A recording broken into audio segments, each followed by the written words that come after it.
สรณังคัจฉามิธัมมังสรณังคัจฉามิสังฆังสรณังคัจฉามิกราบนมัสการพระมหาเถระพระสังฆาธิการพระเถรานุเถระสวัสดีท่านผู้ฟังและผู้ชมทุกท่านที่ติดตามในรายการพระไตรปิฎกลอยฟ้าครั้งนี้เป็นครั้งที่ 83 ในเรื่องของสติปัฏฐาน 4 ซึ่งสติปัฏฐาน 4 ที่เรานำมาศึกษาร่วมกันนะครับก็นำมาจากมัชฌิมนิกายมัชฌิมนิกายมูลปัญนาคซึ่งเป็นสูตรที่ 10ตอนนี้เราอยู่ในส่วนที่เป็นอุเทศวาระก็คือพูดโดยย่อๆนะครับเหมือนกับสารบัญนะครับซึ่งการศึกษาวิธีการปฏิบัติในสติปัฏฐาน 4 ก็มีสำนักปฏิบัติอยู่มากมายนะครับแต่ที่เราศึกษาร่วมกันนี้เป็นพระปริยัตินะครับเป็นอะไรเป็นสัจธรรมนะเป็นลายแทงเป็นแผนที่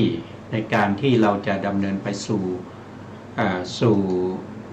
มรรคผลนิพพานนะครับในสติปัฏฐาน 4 เนี่ยที่พระพุทธองค์แสดงไว้นี้ก็จะมีอยู่ด้วยกัน 4 อย่างนะครับนั่นก็คือ1ก็คือพิจารณากายในกายนะครับกายเยกายานุปัสสีวิหารติอาตาปีสัมปชาโนสติมาวิเนยะโลเกอภิชาโทมนัสสังอันนี้ก็พิจารณาเห็นกายในกายอยู่เนืองๆนะจะมีความเพียรมีสัมปชัญญะ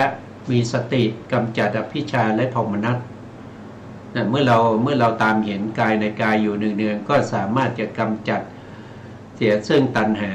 นะครับตัณหาคืออภิชาที่เข้าไปยินดีติดใจอยู่ใ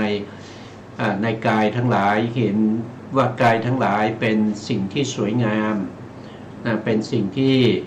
น่ารักน่าพึงพอใจอะไรอวรในกายเหล่านั้นนะซึ่งเป็นไปด้วยความวิปลาสนะครับถ้าเราตามเห็นเนืองๆเราก็จะเห็นว่ากายนั้นไม่ใช่เป็นของสวยงามแต่เป็นของปฏิกูลนะเป็นของปฏิกูลเป็นของที่ไม่เที่ยงนะเป็นของที่มีทุกข์แล้วก็เป็นอนัตตาอันนั้นคือข้อที่1นะครับต่อไปข้อที่2เนี่ยพระพุทธองค์ให้เราตามเห็นเวทนานะครับเวทนาสุเวทนานุปัสสีวิหารติอาตาปีสัมปชาโนสติมาวิเนยะโลเกอภิชาโทมนัสสังพิจารณาเห็นเวทนาในเวทนามีความเพียรมีสัมปชัญญะมีสติกำจัดอภิชาและโทมนัสในโลกเสียได้ก็คือส่วนมากเราก็จะเห็นเวทนาเป็นสุขนะเวทนาเป็นสุขเราไม่ค่อยจะเห็นเวทนาที่เป็นทุกข์นะครับแต่ความสุขนั้นมันทนอยู่ในสภาพเดิมไม่ได้มันมีจริงนะครับมันสุขจริงแต่มันสุขนิดเดียวนะครับมันสุขแค่นิดเดียวแล้วมันก็จะเป็นทุกข์นะครับให้ตามเห็นเวทนาโดยความเป็นทุกข์นะถ้าเราตามเห็นเวทนาโดยความเป็นสุขเนี่ยมันก็เป็นวิปลาสนะเป็นวิปลาสคือไม่ตรงตามความเป็นจริงความจริงแล้วเวทนาเป็นทุกข์นะครับเวทนาเป็นทุกข์ไม่ว่าจะเป็นสุขเวทนาทุกขเวทนาทุกขมสุขเวทนาหรืออุเบกขาทั้ง3หรือว่าจะบวกโดยอินทรีย์อินทรีย์ก็จะเป็น5ก็มีสมนัสเวทนาหรือแล้วก็มีโทมนัสเวทนาพวกนี้เป็นทุกข์หมดนะครับเป็นทุกข์หมดเพราะทนอยู่ในสภาพเดิมไม่ได้สุขก็ทนอยู่ในสภาพของความสุขไม่ได้นะครับตอนที่ตั้งอยู่ด้วยความสุขนั้นก็ต้องทนมันต้องทนมันก็เป็นทุกข์นะครับไม่ว่าจะเป็นทุกข์เป็นอุเบกขาเป็นสมนัสเป็นโทมนัสทั้งหมดก็ต้องทนนะครับอันนั้นคือความทุกข์ตามความเป็นจริง มัน ว่าโดยอริยสัจว่าโดยสัจจะแล้วมันเป็นทุกข์มันไม่ได้เป็นสุขเลยนะครับให้พวกเราตามเห็นเวทนาทั้งหลายโดยความเป็นทุกข์นะนี่คืออารมณ์ที่สองนะอารมณ์ที่สามก็คือตามเห็นจิตในจิตอยู่เนืองๆนะครับบาลีก็จะเป็นจิตเตจิตานุปัสสีวิหารติอาตาปีสัมปชาโนสติมาวิเนยยะโลเกอาภิชาโทมนัสสังพิจารณาเห็นจิตในจิตอยู่มีความเพียรมีสัมปชัญญะมีสติกำจัดอภิชาและโทมนัสเสียได้โดยส่วนมากเนี่ยเราจะเห็นว่าจิตเนี่ยมันเป็นของเที่ยงนะครับมันเที่ยงบางคนจะเห็นว่าที่ตายเนี่ยมันตายแต่ร่างกายนะครับแล้วก็จิตวิญญาณก็จะถอดไปหาร่างใหม่อยู่โดยส่วนมากก็จะมีความเข้าใจอย่างนั้นนะครับจิตตามความจริงแล้วมันไม่เที่ยงมันเกิดขึ้นแล้วมันก็ดับไปนะมันเกิดขึ้นนะมีอนุขณา3ขณาเล็กๆนะอุปาทขณาทิฏฐิขณาพังคขณาแล้วก็ดับไปพอดับไปแล้วก็จิตดวงใหม่ก็จะเกิดขึ้นอีกสืบต่อกันไปอย่างนี้เป็นเส้นเป็นสายไม่ใช่จิตดวงเดียวกันนะครับจิตดวงหนึ่งมีอายุแค่3อนุขณะนะเมื่อดับไปแล้วจิตใหม่ก็จะเกิดขึ้นติดต่อกันสืบกันไปเป็นเส้นเป็นสายตลอดชั่วอะไรก็คือชั่วอนันตชาติมาแล้วนะครับก็คือตั้งแต่เราไม่รู้ว่ามันมีมาตั้งแต่เมื่อไหร่มันก็เป็นมาอยู่อย่างนี้แล้วก็จะเป็นอย่างนี้ตลอดต่อไปอีกในภพหน้าภพนู้นต่อไปเรื่อยๆนะครับถ้าเราไม่หาหนทางในการที่จะตัดเสียซึ่งวัฏสงสารนะครับเราก็จะเป็นอย่างนั้นไปเรื่อยๆไม่รู้เมื่อไหร่เราจะเข้าถึงความสุขที่เรียกว่าสันติลักขณังนะครับเป็นความสุขที่ปราศจากสังขารธรรมรูปนามขันธ์ห้าทั้งหลายเป็นความสุขที่สงบนะเป็นความสุขที่สงบปุถุชนทั้งหลายก็ไม่มีโอกาสได้สัมผัสนะครับผู้ที่จะได้สัมผัสก็จะต้องเป็นพระอริยบุคคลตั้งแต่โสดาบันขึ้นไปนะแต่ทุกคนนะครับถ้าเรามีความตั้งใจมีความประสงค์นะมีความอุตสาหะในการที่จะให้เข้าถึงสภาวธรรมเหล่านี้ย่อมทำได้นะครับไม่ว่าจะเป็นใครก็ตามนะครับจะเป็นอะไรเป็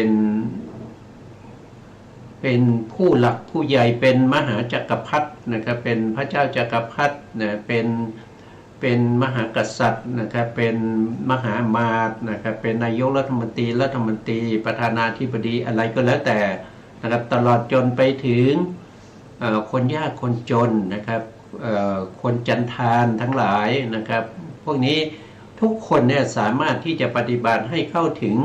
พระนิพพานได้เหมือนกันนะครับไม่จำกัดนะไม่จำกัดว่าคนที่จะเข้าถึงพระนิพพานนั้นจะต้องเป็นมหาจักรพรรดินะครับหรือว่าจะต้องเป็นบุคคลที่มีฐานะดีเป็นมหาเศรษฐีนะครับไม่ได้จำกัดนะครับขึ้นอยู่กับแต่ละบุคคลว่ามีการเอาใจใส่ในการประพฤติปฏิบัติตรงตามพระปริยัติของพระสัมมาสัมพุทธเจ้าหรือไม่อันนั้นคือจุดสำคัญนะครับมีความตั้งใจมีความเข้าใจในข้อประพฤติปฏิบัติเหล่านั้นมากน้อยแค่ไหนแล้วก็ไม่ละความเพียรนะครับโดยต้องมีอาตาปีแล้วก็สัมปชาโนก็คือจะต้องมีปัญญาด้วยนะครับสติมาต้องมีสติประกอบนะวิเนยยะก็ต้องมีสมาธินะครับองค์ธรรมเหล่านี้เป็นองค์ธรรมที่จะนำให้เราไปสู่ความหลุดพ้นให้เราได้เห็นสภาวธรรมที่เรียกว่าเป็นมรรคเป็นผลเป็นนิพพานได้ในโอกาสต่อไปนะครับนี่ก็เป็นอารมณ์ที่3นะครับจิตเตจิตานุปัสสีวิหารติอาตาปีสัมปชาโนสติมาวิเนยยะโลเกอภิชาโทมนัสสังเป็นอารมณ์สุดท้ายก็คืออารมณ์ที่เป็นธรรมนะธรรมในที่นี้ก็หมายถึงถ้าเราเปรียบเทียบในขันธ์ก็จะได้ขันธ์2ขันธ์นะขันธ์2ขันธ์นั่นก็คือได้แก่สัญญาขันธ์กับสังขารขันธ์นะครับ2ขันธ์นี้รวมกันก็จะเรียกว่าเป็นธรรมนะ ก็เรียกว่าเป็นธรรมในสติปัฏฐานนะครับในหมวดสุดท้ายหมวดที่4นะครับก็คือธรรมเมธรรมานุปัสสีวิหารติอาตาปีสัมปชาโนสติมาวินยะโลเกอาพิชาธมมนัสสังพิจารณาเห็นธรรมในธรรมอยู่มีความเพียรมีสัมปชัญญะมีสติกำจัดอภิชาและโทมนัสในโลกเสียได้นี่เป็นข้อที่4นะครับถ้าเราเปรียบเทียบโดยอารมณ์ทั้ง4นะครับโดยความเป็นขันธ์5ก็จะได้ดังนี้นะครับกายเยกายานุปัสสีนี่ก็เป็นรูปขันธ์เป็นรูปขันธ์แล้วก็เวทนาสุเวทนานุปัสสีอันนี้เป็นเวทนาขันธ์แล้วก็ต่อมาก็จะเป็นจิตเตจิตานุปัสสีอันนี้เป็นจิตเรียกว่าวิญญาณขันธ์วิญญาณขันธ์แล้วก็สุดท้ายก็คือธรรมาธรรมเมสุธรรมานุปัสสีอันนี้ก็เป็นขันธ์2ขันธ์ก็คือสัญญาขันธ์และก็สังขารขันธ์นะครับอันนี้ก็เป็นพระธรรมที่พระพุทธองค์แสดงนะครับแล้วก็ฝากไว้ให้แก่พุทธบริษัททั้งหลายนะครับว่าเวลาที่จะปฏิบัติเพื่อความหลุดพ้นก็ต้องเริ่มที่สติปัฏฐาน4นะครับเป็นธรรมหมวดแรกในโพธิปัจจยธรรม37ประการด้วยกันนะครับในสติปัฏฐานนี่เป็นธรรมหมวดที่1นะครับเพราะฉะนั้นผู้ที่หวังความเจริญในพระพุทธศาสนาหวังความสุขที่แท้จริงไม่ใช่ความสุขที่เป็นชั่วครั้งชั่วคราวนะครับความสุขที่เราหวังคือความสุขนิรันดรนะครับสงบจากรูปนามขันธ์5นะสงบจากสังขารธรรมทั้งหลายนั่นคือได้แก่พระนิพพานก็ต้องเดินทางสายนี้เพราะว่าทางสายนี้เป็นทางสายเอกนะครับไม่ใช่ทางคู่ขนานไม่ใช่ทาง4 แพร่งไม่ใช่ทางแยกไปซ้ายไปขวานะครับมีอยู่เส้นเดียวเท่านั้นนั่นคือสติปัฏฐานนะอันนี้ก็เป็นหัวข้อนะครับเป็นหัวข้อเป็นหลักนะครับนะครั้งที่แล้วเนี่ยเราก็พูดถึงในเรื่องของการอนุปัสสีนะอนุปัสสีก็คือได้แก่อะไรก็คือได้แก่ผู้ที่ตามเห็นเนืองๆตามเห็นเนืองๆในอะไรในกายนะครับตามเห็นเนืองๆในกายในเวทนาในจิตในธรรมนะอันนี้ผู้ที่ตามเห็นเรียกว่าเป็นอนุปัสสีนะอนุปัสสีอนุปัสนาก็คือปัญญานะครับปัญญาที่ตามเห็นนะตามเห็นเนืองๆนะรู้ทั่วถึงอะไรนะรู้ทั่วถึงอะไรก็คือรู้ทั่วถึงในเรื่องของกายนะเข้าใจในเรื่องของกายนะครับรู้แจ้งเห็นจริงในเรื่องของกายนะกายตั้งแต่กายส่วนใหญ่ไปสู่ส่วนย่อยนะครับตั้งแต่เห็นกายทั้งหลายโดยความเป็นปฏิกูลเช่นผมขนเล็บฟันหนังนะครับแล้วก็ในผมขนเล็บฟันหนังเหล่านั้นก็ประกอบด้วยกายส่วนย่อยๆที่เรียกว่าเป็นรูปกลาบรูปกลาบนั้นก็ประกอบด้วยมหาพุทธรูปในมหาพุทธรูปก็คือธาตุดินธาตุน้ำธาตุไฟแล้วก็ประกอบด้วยอุปัฏฐัยรูปก็คือรูปที่อาศัยมหาพุทธรูปนะครับต้องรู้อย่างนี้นะครับต้องรู้อย่างนี้นะถ้าไม่รู้อย่างนี้ก็ไม่สามารถที่จะเข้าถึงนามรูปปริเฉทญาณของพระสัมมาสัมพุทธเจ้าได้นะครับไม่สามารถจะเข้าถึงตรงนั้นได้เพราะตรงนี้เป็นข้อประพฤติปฏิบัตินะครับที่ต้องทำอย่างนี้นะถ้าไม่ทำอย่างนี้ก็ไม่รู้ว่าจะนำเราไปสู่ข้อประพฤติปฏิบัตินั้นจะนำเราไปสู่ไหนก็ไม่รู้นะครับแล้วก็ต้องเป็นประเภทที่เป็นสัมมาทิฏฐิสัมมาทิฏฐิก็ได้แก่ทั้งหมดมีในที่นี้เราพูดถึงสัมมาทิฏฐิสัมมาทิฏฐิโดยทั่วไปเนี่ยก็จะมีอยู่8นะมีอยู่8ก็คือปัญญาที่รู้แจ้งเห็นจริงนะครับในเรื่องของขันธ์อายตนะธาตุที่มีมาในอดีตนะครับแล้วก็ที่จะมีต่อไปในอนาคตแล้วก็ที่เป็นอยู่ปัจจุบัน นะครับแล้วก็จะต้องรู้ในเรื่องของเหตุผลเรื่องของเอ่อปฏิจจสมุปบาทอวิชชาเป็นปัจจัยให้เกิดสังขารนะครับสังขารเป็นปัจจัยให้เกิดวิญญาณนะต้องรู้อย่างนี้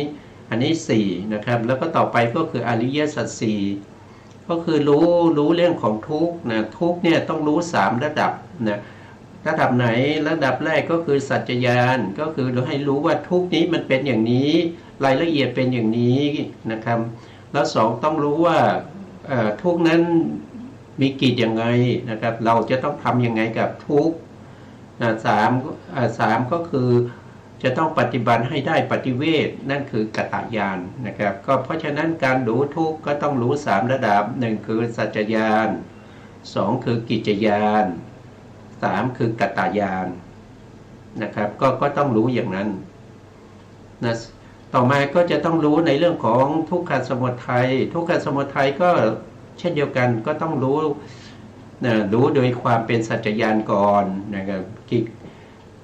กิจของทุกขสมุทัยคืออะไรก็คือเขาเรียกว่าปหานกิจปหานกิจก็คือการที่ต้องละต้องละแล้วก็กิจสุดท้ายนั่นก็คือเราละสมุทัยหมดแล้วยังนะครับถ้าละได้หมดก็เรียกว่าเป็นกัตตญาณนิโรธนิโรธก็คือที่ดับทุกข์หรือเรียกว่านิพพานเนี่ยทุกขันนิโรธนะครับที่ดับทุกข์แต่ก็3ระดับเหมือนกันต้องรู้สัจจญาณแล้วก็รู้กิจญาณกิจญาณของทุกขันนิโรธก็คือทำให้แจ้งกัตตญาณของทุกขันนิโรธก็คือทำให้แจ้งเสร็จแล้วนะแล้วจะต้องรู้ข้อประพฤติปฏิบัติให้ไปถึงความดับทุกข์นั้นก็เรียกว่าเป็นทุกขปฏิปทาทุกขนิโรธปฏิปทาอริยสัจก็คือหนทางดำเนินไปสู่อริยสัจก็ต้องรู้3ระดับต้องรู้กิจญาณนะครับต้องรู้กิจญาณแล้วก็รู้สัจจญาณก่อนโทษทีนะครับก็ต้องรู้สัจจญาณก่อนว่ามันเป็นยังไงนะครับหนทางในการที่จะไปดำเนินไปสู่ที่ดับทุกข์นั้นเป็นยังไงนะต่อมาก็ต้องรู้ว่ากิจของทุกขปฏิปทานิโรธสัจเนี่ยมันมียังไงนะครับเขาทุกปฏิปทานี้นะครับพูดง่ายๆก็คือหนทางนั้นก็คือมรรคนะครับมรรคนี่เราจะต้องทำยังไงนะครับมันก็คือต้องมีการเจริญทำให้มีขึ้นทำให้เจริญยิ่งขึ้นไปเรียกว่าภาวนานะครับภาวนากิจนะภาวนากิจเราทำเสร็จแล้วยังนะถ้าทำเสร็จก็เป็นกัตตญาณนะก็จะต้องรู้อย่างนี้นะแต่ถ้าเราอีกในหนึ่งนะครับสัมมาทิฏฐิคืออะไรสัมมาทิฏฐิก็คือ1ก็คือกรรมสกตาสัมมาทิฏฐินะผู้ที่จะปฏิบัติเรื่องของสติปัฏฐาน4นั้นจะต้องเป็นผู้ที่เชื่อในเรื่องอะไรเชื่อในเรื่องของกรรมนะเชื่อในเรื่องของกรรมว่าทำดีได้ดีทำชั่วได้ชั่วนะครับผู้ปฏิบัติดีปฏิบัติชอบมีอยู่นะครับผู้ที่ปฏิบัติดีปฏิบัติชอบเป็นพระอริยบุคคลก็มีมากมายนะครับพระสัมมาสัมพุทธเจ้าก็เป็นผู้ที่ตรัสรู้อริยสัจสี่นะครับพระปัญจวัคคีย์ทั้ง5นะครับก็ตรัสรู้ตามพระพุทธองค์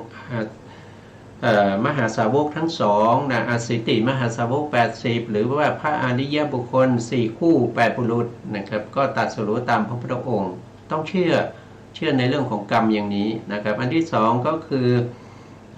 จะต้องมีปัญญาในเรื่องของสมถะเรื่องของฌานนะครับต้องเป็นเขาเรียกว่าฌานปัญญานะครับก็คือต้องมีปัญญานะครับผู้ที่ได้อัปปนาฌานปฐมฌานทุติยฌานไม่ว่าไปจนถึงอรูปฌานนะครับถ้าไม่มีปัญญาไม่สามารถได้ฌานนะครับนะแล้วก็ในที่นี้สติปัฏฐานนี่เขามุ่งหมายตัวที่เป็นสมาธิที่สามารถที่จะทำให้ได้ดวงตาเห็นธรรมนั่น ในส่วนที่เป็นโลกิยะนะครับในส่วนที่เป็นโลกิยะก็คือหมายถึงวิปัสสนานะครับซึ่งเป็นผลของสติปัฏฐาน4นามรูปปริฉีทญาณไปจนถึงญาณที่เป็นอนุโลมญาณนะครับพวกนี้จะต้องมีสมาธิที่เป็นอุปจารสมาธินะต้องเป็นอุปจารสมาธินะครับส่วนถ้าเข้าถึงมรรคเข้าถึงผลอันนี้จะเป็นอัปปนาสมาธินะเป็นอัปปนาสมาธิแต่เป็นสมาธิที่เป็นอัปปนาฝ่ายโลกุตระนะครับไม่ใช่โลกิยะนะไม่ใช่เป็นรูปฌานรูปฌานไม่ใช่นะแต่ต้องเป็นฝ่ายที่เป็นสมาธิปฐมฌานของโลกุตระนะครับทุติยฌานโลกุตระตติยฌานของโลกุตระจตุตถฌานแล้วก็ปัญจมฌานฝ่ายโลกุตระนี่ก็เป็นสมถะนะเป็นฌานนะครับฌานปัญญานะต่อมาก็เป็นวิปัสสนานะวิปัสสนาปัญญาวิปัสสนาปัญญาก็คือปัญญาที่อยู่ในที่ประกอบอยู่ในมหากุศลนะก็คือปัญญาที่ประกอบอยู่ในมหากุศลที่ตามเห็นกายนั้นโดยความเป็นรูปเป็นนามตามเห็นกายนั้นโดยความเป็นเหตุและปัจจัยตามเห็นกายนั้นโดยการเกิดขึ้นตั้งอยู่ดับไปนะครับตามเห็นกายนั้นโดยความเป็นอนิจจังทุกขังอนัตตาไปจนถึงอนุโลมญาณอนุโลมญาณก็จะมีอารมณ์แบบก็จะมีอารมณ์ที่เป็นพระไตรลักษณ์ของรูปนามเป็นอารมณ์พอเข้าโคตภูญาณนั้นก็จะมีพระนิพพานเป็นอารมณ์มีพระนิพพานเป็นอารมณ์ต่อมานะครับเมื่อมรรคปัญญาแล้วจากวิปัสสนาปัญญาก็มามรรคปัญญานะครับมรรคปัญญาก็คือปัญญาที่อยู่ในมรรคจิตในมรรคทั้ง4ไม่ว่าจะเป็นโสดาปัตติมรรคสกทาคามีมรรคอนาคามีมรรคแล้วก็อรหันตมรรคแล้วก็ปัญญาต่อมาก็คือปัญญาในผลผลก็คือโสดาปัตติผลสกทาคามีผลอนาคามีผลและอรหันตผลพวกนี้ต้องมีปัญญาหมดนะครับปัญญาต้องประกอบอยู่ในจิตนั้นนะก็เรียกว่าเป็นสัมมาทิฏฐินะครับแล้วก็ปัญญาสุดท้ายนั้นก็คือได้แก่ปัญญาที่ประกอบอยู่ในปัจเจเวคขณวิถีนะครับปัจเจเวคขณวิถีถ้าเป็นโสดาบันสกทาคามีอนาคามีนะครับไปถึงปัจเจเวคขณวิถีก็จะต้องมีมหากุศลญาณสัมปยุตนะเป็นตัวที่ประกอบด้วยปัญญาแล้วก็พิจารณาถึงมรรคที่ได้ผลที่ได้กิเลสที่ละกิเลสที่เหลือแล้วก็พิจารณานิพพานส่วนถ้าเป็นของพระอรหันต์นั้นในขณะปัจเจเวคขณะญาณนั้นจะต้องเป็นกิริยาจิตที่ประกอบด้วยปัญญาประกอบด้วยปัญญาในการพิจารณาถึงอรหันตมรรคอรหันตผลแล้วก็กิเลสที่ละได้แล้วก็พระนิพพานก็จะเหลือพิจารณาอยู่4อย่างอันนี้เรียกว่าเป็นสัมมาทิฏฐิสัมมาทิฏฐิต้องเป็นไปอย่างนี้นะครับอันนี้เรียกว่าเป็นอนุปัสสีอนุปัสสีคือการตามเห็นเนืองๆนะอนุเนี่ยตามเห็นอนุปัสสนาอนุปัสสนาปัสสนาแปลว่าปัญญาปัญญาที่ตามเห็นตามเห็นอะไรก็ตามเห็นเราอารมณ์ทั้ง4นะครับขึ้นอยู่กับว่าได้ญาณไหนนะครับถ้าขึ้นตั้งแต่สมัสนญาณไปก็ตามเห็นโดยความเป็นของไม่เที่ยงเป็นทุกข์เป็นอนัตตาแต่ถ้ายังอยู่ในช่วงที่ยังไม่ได้ในเรื่องของนามรูปปริเฉทญาณเลยเป็นเริ่มการปฏิบัติใหม่ๆเป็นบุพภาคเป็นบุพภาคก็คือเริ่มต้นนั้นจะต้องมีลักษณะที่จตุกะของรูปนามนั้นเป็นอารมณ์เพื่อสามารถที่จะแยกรูปแยกนามได้เพื่อที่เราจะได้เห็นลักษณะของรูปนามซึ่งเป็นความหมายเป็นสัญลักษณ์เป็นตัวชี้บอกว่าอันนี้เป็นเครื่องหมายของรูปอันนี้เป็นเครื่องหมายของจักขุประสาทอันนี้เป็นเครื่องหมายของรูปารมณ์อันนี้เป็นเครื่องหมายของจ จักขูวิญญาณนะครับอันนี้เป็นเครื่องหมายของภาษาอันนี้เป็นเครื่องหมายของเวทนาถ้าเราไม่อาศัยเครื่องหมายคือลักษณะเนี่ยลักษณะของธรรมพวกนี้เราก็จะมองไม่เห็นถึงความเป็นรูปเป็นนามนะไม่สามารถเข้าถึงความเป็นรูปเป็นนามโดยวิปัสสนาญาณได้นะเราต้องรู้ลักษณะเป็นเครื่องบ่งบอกให้เรารู้ว่าเขาเป็นรูปเขาเป็นนามนะครับไม่ใช่เห็นว่ารูปนามเท่านั้นนะคือหมายถึงว่าถ้าเห็นรูปก็ต้องกระจายลงไปอีกว่ามันเป็นรูปนั้นมันเป็นจักขุประสาทหรือว่ารูปารมณ์นะครับหรือว่าเป็นจักขุถ้าเป็นนามก็เป็นจักขุวิญญาณอย่างเงี้ยนะก็ต้องรู้ไปอย่างนี้นะรู้ได้ยังไงก็รู้ได้จากการที่เรากำหนดลักษณะรูปนามเหล่านี้ติดต่อกันโดยไม่ขาดสายติดต่อเนื่องกันโดยไม่ขาดสายจนสมาธิที่เรากำหนดรู้นั้นเป็นคณิกะสมาธิที่มีกำลังนะครับคือเราทำติดต่อกันไม่ขาดสายตั้งแต่ตื่นนอนไปจนถึงหลับเนี่ยสมาธิที่ประกอบอยู่ในจิตที่ตามเห็นรูปนามเหล่านั้นโดยความเป็นลักษณะนะครับก็จะทำให้มีกำลังเมื่อมีกำลังรูปนามลักษณะเหล่านั้นก็จะปรากฏแก่ผู้แก่อนุปัสสีอนุปัสสีคือผู้ที่ตามเห็นอยู่นะครับก็จะผู้นั้นก็จะได้ชื่อว่าเป็นอนุปัสสีถ้าไม่ตามเห็นอย่างนี้นะมันก็จะเข้าไม่ได้นะครับอยู่ๆก็ไปกำหนดว่ามันไม่เที่ยงมันเป็นทุกข์มันอะไรล่ะอะไรมันเป็นของไม่เที่ยงมันเป็นของใครก็ไม่รู้เพราะว่าเราไม่รู้เครื่องหมายของรูปนามเราแยกรูปนี้แยกนามไม่ได้เราก็ไปเห็นความไม่เที่ยงของพ่อของแม่ของผู้ชายผู้หญิงของวัดของวิหารศาลานี่มันไม่ใช่อย่างนั้นนะมันไม่ใช่อย่างนั้นอันนั้นเป็นสมมุตินะเขาเรียกว่าเป็นสมมุติบัญญัตินะก็สมมติบัญญัติก็มีความสำคัญเหมือนกันนะครับแต่การปฏิบัติวิปัสสนาหรือการปฏิบัติสติปัฏฐาน4นี้จะต้องเริ่มต้นจากปรมัตถ์นะครับปรมัตถ์คือรูปนามนั่นเองถ้าเราไม่รู้จักปรมัตถ์เราก็ไม่รู้รูปนามนะครับรู้ได้ยังเราจะรู้ได้ยังไงก็เราจะต้องกำหนดลักษณะที่จตุกะของเขากำหนดรู้ในลักษณะที่จตุกะของเขาให้เห็นด้วยการประจักษ์แจ้งก่อนนะอันนี้ก็เป็นญาณเป็นขั้นตอนนะครับเป็นขั้นตอนนะท่านบอกว่านะครับนี้เรียกว่าอนุปัสสนาภิกษุเข้าถึงเรียบร้อยแล้วเข้ามาที่นั้นเข้ามาครับตรงนี้พิมพ์มาผิดนะครับเข้ามาถึงนะครับเข้ามาถึงเรียบร้อยแล้วเข้าไปถึงแล้วถึงพร้อมแล้วประกอบแล้วด้วยอนุปัสสนานี้นะเพราะเหตุนั้นจึงชื่อว่าอนุปัสสีนะครับอนุปัสสีก็คือผู้ที่เขา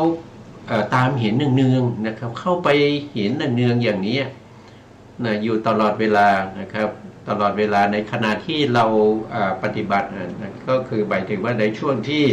เราตั้งใจในการกำหนดรู้สภาวธรรมเหล่านี้นะครับแต่ถ้าเราจะต้องใช้สมมุติบัญญัติเช่นเราไปทำงานอะไรพวกนี้อันนั้นก็ใช้สมมุติบัญญัติไปนะครับแต่ในขณะที่เราเข้าปฏิบัติเราตั้งใจที่จะกำหนดให้รู้นะครับติดตามให้รู้เนี่ยก็จะต้องทำอย่างนี้นะครับก็ต้องทำอย่างนี้ตามเห็นเนืองๆนะครับตามเห็นเนืองๆนะครับโดยความเป็นลักษณะที่จตุกะนะครับแล้วก็ไปสู่โดยความเป็นสามัญญลักษณะนะสามัญญลักษณะก็คือได้แก่อนิจจังทุกขังอนัตตานั้นอันเดียวกันนะครับแต่ถ้าเป็นลักษณะที่จตุกะนี่เขาเรียกว่าเป็นวิเศษลักษณะของสภาวธรรมเหล่านั้นนะครับเพื่อให้สามัญลักษณะในปรากฏนะครับตามเห็นเนืองๆ ในวิเศษลักษณะของรูปและนามเพื่อให้สามัญญลักษณะปรากฏนะเพราะเห็นนั้นนะจึงตรัสว่าอนุปัสสีก็คือผู้ที่ตามเห็นผู้ที่ปฏิบัติอยู่นะครับผู้ที่ตามเห็นอยู่พิจารณาเห็นเนืองๆนะคำว่าวิหารตินะวิหารนะวิหารนี่แปลว่าวิหารแปลว่าอยู่นะครับวิหารนี่ก็แปลว่าอยู่นะความว่าย่อมผัดเปลี่ยนไปนะรักษาไว้ซึ่งการดำเนินไปเองนะครับได้แก่ร่างกายก็คือหมายถึงว่าเปลี่ยนอิริยาบถไปเรื่อยๆในขณะที่เปลี่ยนอิริยาบถนั้นก็ต้องตามเห็นตามรู้นะเรียกว่าเป็นวิห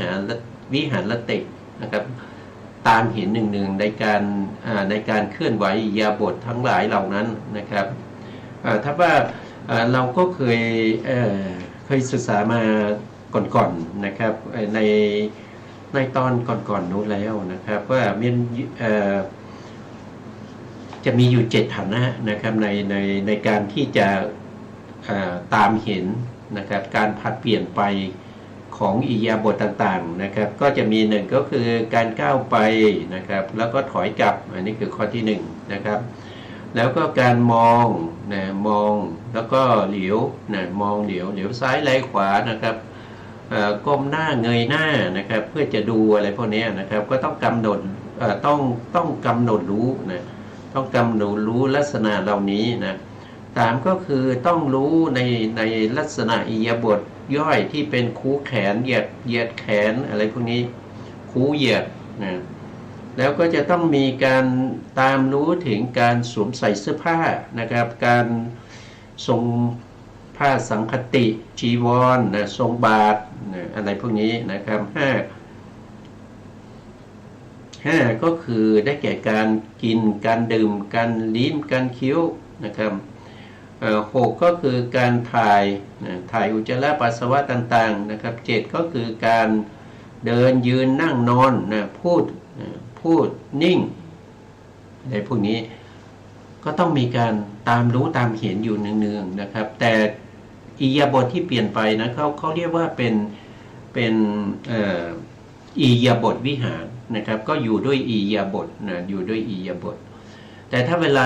ลาบางครั้งเนี่ยเมื่อตามเห็นสิ่งเหล่านี้อยู่เนืองๆก็บางครั้งก็จะเกิดล้านะครับก็บางท่านก็อาจจะเข้าฌานได้นะถ้าเข้าฌานได้ก็จะเป็นเขาเรียกว่าเป็นทิพวิหารนะครับก็เข้าไปพักผ่อนในฌานนะครับเข้าฌานสมาบัติอย่างเงี้ยเข้าฌานสมาบัตินะคือได้ฌานที่เป็นโลกิยะมาก่อนปฐมฌานทุติยฌานนี้เดินมาทั้งวันแล้วนะครับก็เหนื่อยนะครับก็เหนื่อยก็อยากจะพักผ่อนนะครับก็เข้าไปพักผ่อนในอัปปนาฌานนั่นเป็นทิพวิหารนะครับทิพวิหารวิหารมีอยู่4อย่างนะครับเคยพูดไปแล้วนะครับเมตตากรุณามุทิตาอุเบกขานี้ก็เรียกว่าเป็นพรหมวิหารนะเป็นพรหมวิหารอยู่ด้วยพรหมวิหารและอีกการหนึ่งก็คือเขาเรียกว่าอริยวิหารอริยวิหารนี้จะต้องเป็นผู้ที่เป็นอริยบุคคลขึ้นไปนะครับเช่นโสดาบันอย่างเงี้ยนะครับเวลาที่เราปฏิบัติเพื่อให้ได้สกัดคามีถ้าเกิดเหนื่อยอยากพักก็เข้าพละสมาบัตินะครับอันนั้นก็เรียกว่าเป็นอริยวิหารนะถ้าเป็นสกัดคามีปฏิบัติเพื่อให้ได้อนาคามีนะเกินเหนื่อยก็เข้าไปอยู่ในสกัดคามิผลนะครับก็เรียกว่าเป็นผลสมาบัติอย่างนี้เป็นต้นนะครับก็เป็นดำเนินไปอย่างนี้นะครับจึงตรัสว่าวิหารตินะวิหารติก็คือพักผ่อนนะพักผ่อนนำไปพักผ่อนดำเนินการไปนะครับสลับเปลี่ยนกันไปนะครับแต่สติต้องไม่ขาดนะสติไม่ขาดนะครับสตินะแล้วก็ต้องมีตามที่พูดมานะครับก็คืออาตปีคือความเพียรต้องไม่ขาดสัมปชัญโนนะครับก็คือปัญญานะครับปัญญาก็ต้องไม่ขาดสติมานะสตินี่เป็นหลักนะครับเป็นหัวหน้านะเป็นหัวหน้านะเป็นหัวหน้า แล้วก็มีสมาธิด้วยนะครับสมาธิต้องอุปจารสมาธินะครับจึงตรัสว่าวิหารตินะครับบทว่าอาตาปีความว่าบรรดาธรรมเหล่านั้นอาตาปะคือความเพียรคืออะไรนะคือการประลบความเพียรทางใจนะครับความพยายามชอบนะครับเรียกว่าอาตาปะภิกษุเป็นผู้เข้าถึงนะครับเป็นผู้เข้าถึง เป็นผู้เข้าถึงเรียบร้อยแล้วนะครับเข้ามาแล้วนะครับเข้ามาถึงเรียบร้อยแล้วนะถึงพร้อมแล้วประกอบด้วยนะประกอบด้วยอะไรประกอบด้วย ประกอบด้วยอาตปะนะครับประกอบด้วยอาตปะก็คือประกอบด้วยความเพียรนะครับประกอบด้วยความเพียรนะด้วยเหตุนี้จึงชื่อว่าอาตาปีนะอาตาปีผู้ที่มีความเพียรนะครับอาตาปีผู้ที่มีความเพียรนะอยู่ด้วยความเพียรในการที่ปฏิบัติสติปัฏฐาน4ด้วยความเพียรผู้นั้นชื่อว่าอาตาปีต่อไปบทว่าสัมปชโนนะสัมปชโนความหมายบรรดาธรรมเหล่านั้นสัมปชัญญะคืออะไรคือปัญญานะครับคือปัญญาความรู้ทั่วถึงนะความรู้ทั่วถึงในอะไรทั่วถึงในทั่วถึงในกายเยกายานุปัสสีนะเวทนาสุเวทนานุปัสสีจิตเตจิตานุปัสสีธรรมเมธรรมานุปัสสีรู้ด้วยความเป็นอะไรรู้ด้วยความเป็นวิเศษลักษณะรู้ด้วยความเป็นเหตุเป็นปัจจัยรู้ด้วยความเป็นสามัญลักษณะคืออนิจจังทุกขังอนัตตานะครับหรือท่านเรียกว่าเป็นสัมมาทิฏฐินะสัมมาทิฏฐินะก็รู้นะรู้อะไรรู้เหตุรู้ผลนะครับรู้กรรมสกตาสัมมาทิฏฐิรู้ขันธ์อายตนะธาตุรู้ปฏิจจสมุปบาทรู้อริยสัจสี่ตามเห็นโดยความเป็นของไม่เที่ยงนะครับของไม่เที่ยงเป็นทุกข์เป็นอนัตตานี้เรียกว่าเป็นสัมปชัญญะนะครับสัมปชัญญะภิกษุเป็นผู้เข้าถึงแล้วนะครับเข้าถึงแล้วเข้าถึงเรียบร้อยแล้วเข้ามาถึงแล้วเข้ามาเรียบร้อยแล้วเข้า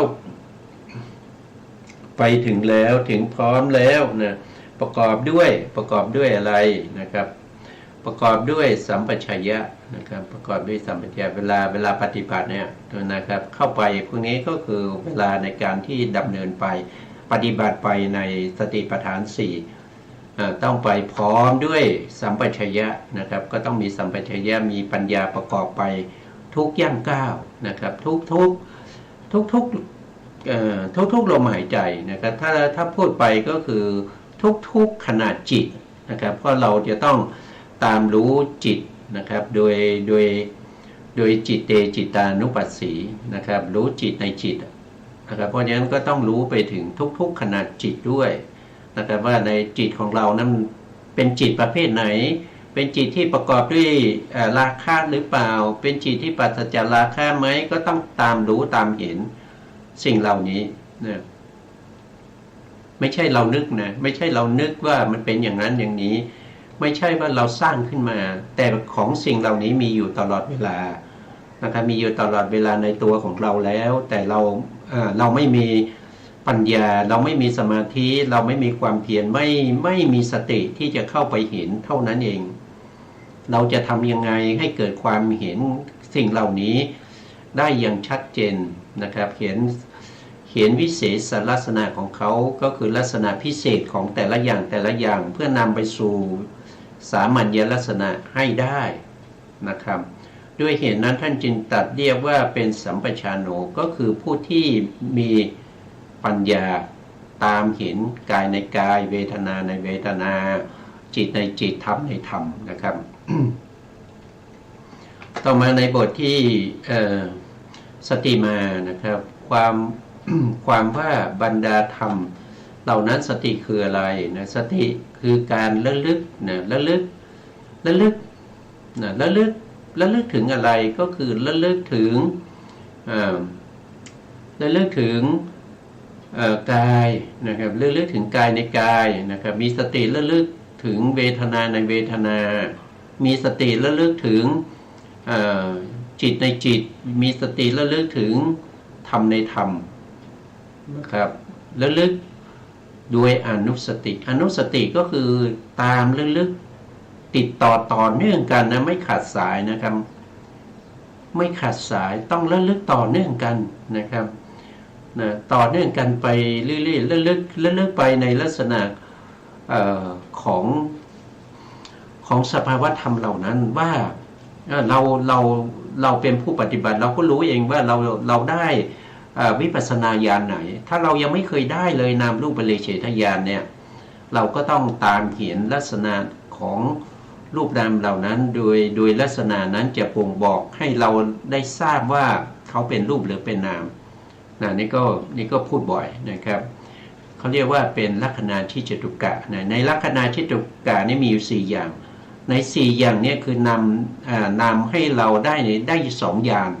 นะ2อย่างต้นเลยนั่นคือนามรูปปริเฉทญาณแล้วก็ปัจจยปริฆาญาณ2อย่างนี้รวมกันก็เรียกถ้าเราเรียกโดยปริญญาก็จะเป็นปริญญาต้นนะครับก็เรียกว่าเป็นญาตะปริญญานะญาตะปริญญา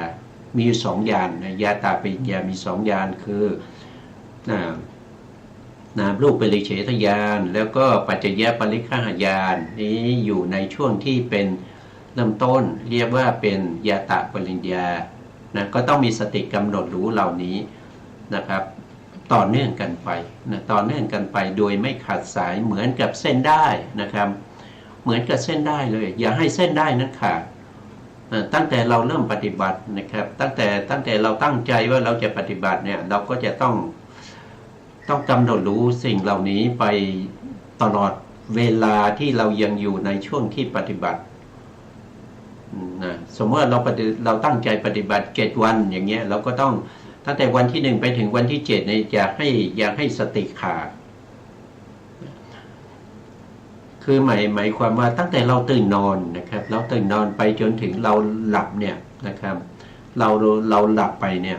ช่วงตื่นนอนจนถึงหลับเนี่ยต้องมีสติตลอดเวลาแล้วก็พรุ่งนี้เช้าตื่นขึ้นมาก็ต้องมีสติกำหนดรู้เลยในขณะที่ตื่นก็ต้องรู้ว่ากำลังตื่นนะครับแล้วก็ทำอะไรก็ต้องกำหนดรู้ด้วยสตินะครับสตินี้เข้าไปกำหนดไปเลือกรู้ถึงสภาวธรรมเหล่านั้นว่าสภาวธรรมเหล่านั้นว่าลักษณะของจักขูวิญญาณอันนี้ก็ยกตัวอย่างนะครับจักขูวิญญาณมีลักษณะอย่างไรก็ต้องมีสตินี้เข้าไปรู้ถึงลักษณะของจักขูวิญญาณนะครับลักษณะจักขูวิญญาณก็คือความใสของมหาพุทธรูปที่สามารถกระทบกับรูปารมณ์ได้นะครับความใสของมหาพุทธรูปตรงนี้ต้องเกิดจากกรรมนะต้องเกิดจากกรรมอย่างเดียวนะครับถ้าไม่เกิดจากกรรมเนี่ยก็จะกระทบกับรูปารมณ์ไม่ได้นะต้องเป็นประเภทที่เกิดจากกรรมนะครับแล้วก็สามารถกระทบกับรูปารมณ์ได้นะครับแล้วมีกิจยังไงนะจักขุประสาทมีกิจยังไงกิจของจักขุประสาทนั่นก็คือเป็นที่อาศัยเกิดของจักขูวิญญาณนะเป็นที่อาศัยเกิดของจักขูวิญญาณแล้วก็จักขูวิญญาณที่อาศัยจักขุประสาทเกิดขึ้นเนี่ยก็จะไปรู้รูปารมณ์ก็คือเห็นรูปารมณ์ได้นะจักขูวิญญาณที่อาศัยจักขุประสาทเห็นรูปารมณ์อันนั้นไม่ใช่รูปแล้วนะเขาเป็นนามนะเขาเป็นนามเขาเป็นจิตนะเขาเป็นนามเนี่ยเราก็ได้รูปได้นามแล้วใช่ไหมครับเนี่ยก็จะเป็นลักษณะแบบนี้นะครับก็ต้องตามเห็นอยู่อย่างนั้นหนึ่งนะเป็นตัวสตินี่ขาดไม่ได้นะครับนะประกอบพร้อมแล้วนะครับสติเนี่ยนะเป็นผู้เข้าถึงแล้วนะเข้าถึงเรียบร้อยแล้วเข้ามาถึงเรียบร้อยแล้วเข้าถึงแล้วถึงพร้อมแล้วประกอบด้วย สตินี้นะประกอบด้วยสตินี้ด้วยเหตุนั้นท่านจึงตัดเรียกว่าผู้มีสตินะครับหรือสติมานะผู้มีสตินะในบทว่าวินัยโลเก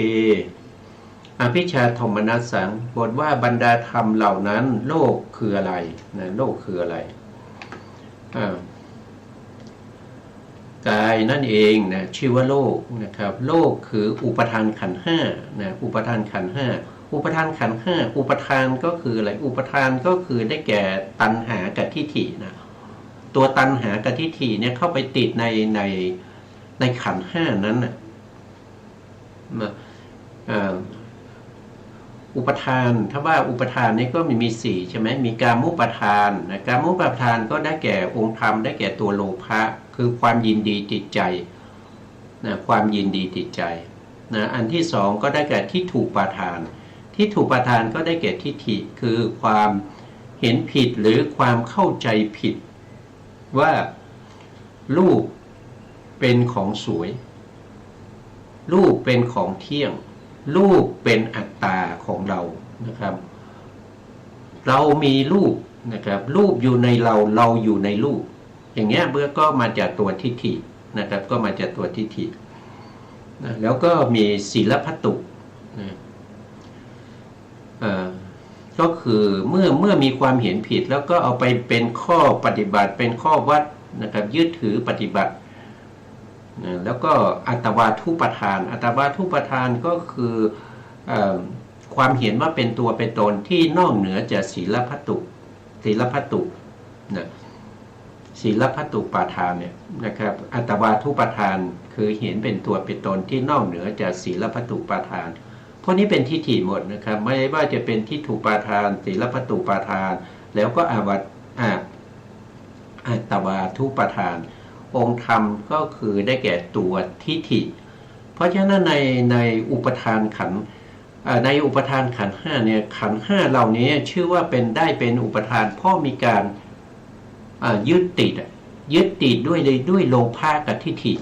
นะครับตัวโลภะนี่เป็นตัวที่เข้าไปยึดว่าสิ่งเหล่านี้เป็นอสัทธะเป็นของน่ายินดีเป็นของน่ายินดีน่าติดใจน่าชอบใจอะไรอาวรณ์ติดใจเพลิดเพลินในรูปนะเพลิดเพลินในรูปเพลิดเพลินในเวทนาเพลิดเพลินในสัญญาเพลิดเพลินในสังขารแล้วก็เพลิดเพลินในวิญญาณนะแล้วก็ที่ถูกคือทิฏฐิเนี่ยเข้าใจผิดเข้าใจผิดว่ารูปเป็นของเรานะครับเรามีรูปนะรูปเป็นของเรานะครับเรามีรูปอยู่ในเราอยู่ในรูปอะไรพวกนี้นะครับแล้วก็เห็นเข้าใจผิดว่าเวทนาเป็นเรานะเป็นเราเป็นของเรา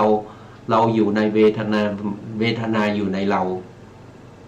แล้วก็สัญญาก็เช่นเดียวกันนะทำนองเดียวกันสัญญาสังขารแล้วก็วิญญาณก็ทำนองเดียวกันในส่วนที่เป็นความเห็นผิดเข้าใจผิดนะก็เลยยึดมั่นว่ารูปขันธ์เวทนาขันธ์สัญญาขันธ์สังขารขันธ์นี่เป็นเราแล้วก็เป็นของยั่งยืนนะเป็นของยั่งยืนนะเป็นของที่รักษาได้นะไม่เจ็บไม่ไข้นะเจ็บก็เราก็ไปกินยารักษาได้นะครับก็จะเข้าใจผิดอย่างนี้นะครับจริงๆแล้วสิ่งพวกนี้ไม่ได้เป็นเราไม่ได้เป็นของเรานะครับแล้วก็เป็นสิ่งที่มันไม่เที่ยงนะครับถ้าเป็นรูปก็เริ่มต้นที่มันเป็นอสุภะมันไม่สวยไม่งามเป็นอสุภะแล้วก็เป็นของไม่เที่ยงเป็นทุกข์แล้วก็เป็นอนัตตาเวทนาก็มันไม่ได้เป็นสุขมันเป็นทุกข์มันเป็นทุกข์มันไม่เที่ยงนะแล้วก็มันเป็นอนัตตาถ้าจิตนะครับจิตก็ไม่ใช่ของเที่ยงนะครับจิตมันไม่เที่ยงมันจึงเป็นทุกข์แล้วก็มันไม่ใช่อัตตาของเรานะครับสัญญาและสังขารเป็นธรรมสัญญาและสังขารมันก็ไม่ได้เที่ยงมันก็ไม่ได้เที่ยงมันเป็นทุกข์มันเป็นอนัตตาแต่เราไปยึดว่ามันเป็นของเรามันเป็นของเที่ยงมันเป็นของ มันทนได้มันเป็นความสุขนะมันเป็นอัตตาของเราเนี่ยมันก็เข้าใจผิดไงเข้าใจผิดเมื่อไหร่เราจะละการยึดมั่นเหล่านี้ได้นะครับยึดมั่นในด้วยตัณหานะครับยึดมั่นด้วยตัณหาและทิฏฐินะในที่นี้พูดถึงสององค์ธรรมนะครับแต่ถ้าเราไปดูในอนัตตลักขณสูตรหรือเราไปดูในเรื่องของชนีนสามพี่น้องนะครับในเรื่องของอะไรเขาเรียกว่าเป็นพระสูตรที่พระพุทธองค์แสดงแก่ชนีนสามพี่น้องนะครับเรื่องของการบูชาไฟตรงนั้นเราก็จะเห็นได้ชัดเจนว่าสิ่งเหล่านี้ที่พระพุทธองค์แสดงนะมันเป็นของไม่เที่ยงเนี่ยมันเป็นทุกข์แล้วก็มันเป็นอนัตตาแล้วก็สิ่งเหล่านี้เป็นสิ่งที่มันร้อนนะมันร้อนเพราะถูกเผาด้วยอะไรราคะโทสะโมหะถูกเผาด้วยชาติคือความเกิดชาติชรามรณะโสกะปริเทวะทุกขโทมนัสเผาอุปทานเผาขันธ์ห้าของเราอยู่นะครับไม่ว่าจะเป็นตาก็ตาร้อนใช่ไหมตาร้อนด้วยอะไรก็ร้อนด้วยราคะโทสะโมหะ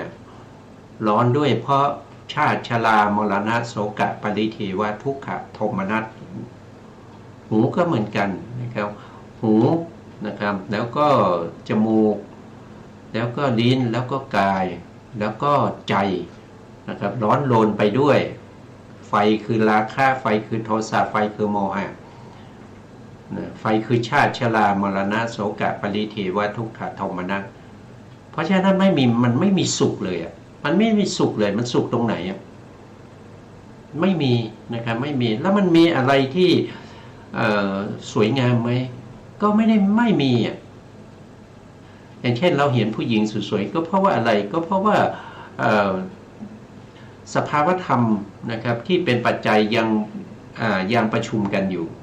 นะครับถ้าเห็นอะไรสวยเห็นผมสวยใช่ไหมถ้าไม่สระผมเนี่ยไม่มีการแต่งผมเนี่ยไม่มีการย้อมไม่มีการดัดไม่มีการตัดอะไรผมเนี่ยมันจะสวยไหมนะมันจะสวยไหมใบหน้างามใช่ไหมใบหน้างามถ้าไม่มีการทาแป้งไม่มีการแต่งหน้าไม่เขียนคิ้วเขียนตาทาลิปนะมันจะสวยได้ยังไงมันความจริงมันไม่สวยแต่ที่เราเห็นสวยเนี่ยมันเพราะว่ามันมีอวิชชาที่ไปปกปิดเอาไว้ที่ไปฉับทาปิดเอาไว้ไม่ให้เราเห็นความจริงให้เราเห็นแต่ที่มันเป็นมายานะครับมายาเท่านั้นเองนะครับเราก็ไปหลงไปเชื่อนะครับตามสภาวะที่เราเห็นนะครับจริงๆแล้วสิ่งที่เป็นของจริงเขาไม่ได้เปิดเผยให้เรานะครับเราก็ไม่ตามรู้ตามเห็นสภาวะธรรมเหล่านี้ตามความเป็นจริงจึงทำให้เราเนี่ยยึดมั่นถือมั่นในขันธ์ทั้งหลายเนี่ยก็เรียกว่าเป็นอุปทานขันธ์ห้านะครับนี้เรียกว่าเป็นโลกนะครับโลกก็คืออุปทานขันธ์ห้านะในบรรดาธรรมเหล่านั้นนะอภิชาคืออะไรนะอภิชาคือความกำหนัดแรงกล้าความยินดีคอยตามเพลิดเพลินกำหนัดด้วยอำนาจแห่งความเพลิดเพลินกำหนัดด้วยแรงกล้าแห่งจิตนะครับอย่างนี้เรียกว่าเป็นอภิชานะครับวันนี้เวลาเรา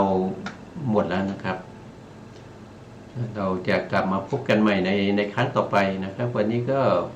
เวลาหมดแล้วก็คืนเวลาให้ทางสถานีต่อไปนะครับสุดท้ายนี้ขอกราบขอบพระคุณพระครูสมุทรวิสุวัฒน์วรกิจโจผู้อำนวยการสถานีวิทยุเพื่อการศึกษาพระพุทธศาสนาและวัฒนธรรม FM 104.5 เมกะเฮิรตซ์วัดฝายหินจังหวัดเชียงใหม่และขอกราบขอบพระคุณพระครูปริยัติยานุสาสตร์ขอบคุณท่านผู้ฟังและผู้ชมทุกท่านที่ติดตามในรายการพระไตรปิฎกลอยฟ้าพ พบกันใหม่ในโอกาสต่อไปครับวันนี้ลาไปก่อนครับสวัสดีครับ